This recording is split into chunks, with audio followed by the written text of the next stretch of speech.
My son is a very high achieving junior, but has no motivation to start planning for college. Any advice? Just be patient.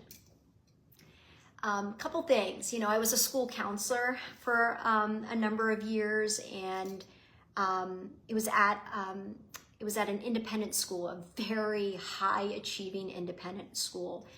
And obviously there were students that, wanted to talk about college, from the moment they started high school, but you'd be surprised. There were a lot of high achieving students that were doing a great job in school, were getting involved with activities, doing all the right things, but they just weren't ready. They weren't ready to visit college campuses. They weren't ready necessarily to take the SAT, ACT this early in junior year. By the way, it's super early. So I would just say be patient, because if your son is high achieving, he's thinking about college, but he's just not ready to fully go all in. I would say though, by spring break of junior year, I want at least one scheduled official SAT or ACT on the books, or planning to do that.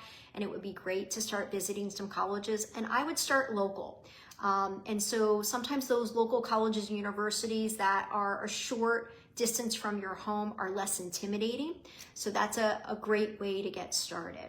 Yeah, so it's okay. It's all gonna fall into place. They're gonna get interested. Sometimes it happens in 9th grade, 10th grade, 11th grade. Sometimes it kicks in right at the beginning of senior year. I also notice, and it's not to gender stereotype, just I've been doing this for a long time, that sometimes the male students take a little bit longer than the female students, but they come around.